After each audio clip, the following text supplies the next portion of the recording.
মানে যোনখিনি মাটিত নাইট্ৰজেন ফসফৰাছ এইবিলাক আছে এইবিলাক আপোনাৰ আনএভেইলেবল ফৰ্মছলৈ গুচি গৈছে মানে যদিও মাটিত আছে কিন্তু গছজোপাই ল'ব নোৱাৰা হৈ গৈছে আমি যধে মধে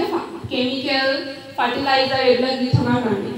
এতিয়া নেচাৰেল ফাৰ্মিঙত কি কৰা হয় আমাৰ সয়েলত কিছুমান আমাৰ দৰকাৰী অনুজীৱ আছে অনুজীৱ এইবিলাকে কি কৰে মাটিত থকা এই নাইট্ৰজেন ফসফৰাছ এইবিলাকক এভেইলেবল ফৰ্মছ মানে যাতে গছজোপাই ল'ব পাৰে সেই ফৰ্মছটোলে লৈ আহে ঠিক আছে মানে যিবিলাক মাটিত কিছুমান আমাৰ অনুজীৱ আছে আমি চকুৰে দেখা নোপোৱা অনুজীৱ আছে এই অনুজীৱবিলাকে যেতিয়া এই অনুজীৱবিলাকৰ জনসংখ্যা মাটিত বাঢ়ি যাব তেতিয়া মাটিৰ যিবিলাক এভেইলেবল নাইট্ৰজেন ফসফৰাছ আছে এইবিলাক আমাৰ গছে ল'ব পাৰিব এতিয়া কেনেকৈ এইবিলাক আমি কৰিব পাৰিম আমাৰ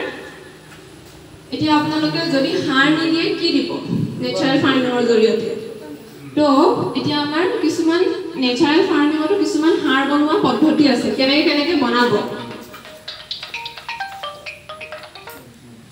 তাতে আছে আপোনালোকৰ জীৱামৃত মানে জীৱৰ অমৃত জীৱৰ অমৃত মানে মাটিত যিখিনি অনুজীৱ থাকে সেই অনুজীৱখিনিৰ কাৰণে অমৃত আৰু বাস যদি বেছিকে বুজি পোৱা নাই ইমানে মানে বুজি পাওক যে মাটিত যিখিনি অনুজীৱ আছে সেই অনুজীৱখিনি আমাৰ খেতিৰ কাৰণে বহুত দৰকাৰী বহুত উপকাৰী সেই অনুজীৱখিনিয়ে মাটিত যিখিনি নাইট্ৰজেন ফসফৰাছ আছে এই নাইট্ৰজেন ফসফৰাছখিনি গছজোপাই ল'বলৈ সুবিধা কৰি দিয়ে তো আমি যদি খেতিডৰাৰ প্ৰডাকশ্যন ভাল কৰিব লাগে তেতিয়া আমি মাটিত থকা অনুজীৱখিনি বৃদ্ধি কৰিব লাগিব যোনখিনি ভাল অনুজীৱ তো আমি সেই মাটিত থকা অনুজীৱখিনি কেনেকৈ বৃদ্ধি কৰিম জীৱামৃত বুলি এটা নেচাৰেল ফাৰ্মিঙত এটা এইটো ফাৰ্টিলাইজাৰ বুলিয়ে ধৰক যেনেকৈ ইউৰিয়া তো এইটো নেচাৰেল ফাৰ্মিঙত আমি জীৱামৃত বুলি কওঁ তো এই জীৱামৃত বনাবৰ কাৰণে আমাক কি লাগিব তো প্ৰথমে হৈছে দেশী গৰুৰ গোবৰ লাগিব তাৰপিছত দ্বিতীয়টো হৈছে আপোনাৰ গোমূত্ৰ লাগিব আমাক তাৰপিছত লাগিব আমাক এজোপা ডাঙৰ গছৰ ধৰি লওক এই গছজোপা তাৰে তলৰ মাটিখিনি কি হৈছে সেই মাটিখিনিত একো সাৰ নাই তো সেই মাটিখিনিত সেই অনুজীৱটো আছে বুলি ধৰা হয় তো সেই তেনেকুৱা ডাঙৰ গছৰ মানে য'ৰ মাটিখিনি একো ডিষ্টাৰ্ব কৰা নাই য'ত আমি একো সাৰ দিয়া নাই সেই তেনেকুৱা গছৰ পৰা আমাক অলপ মাটি লাগিব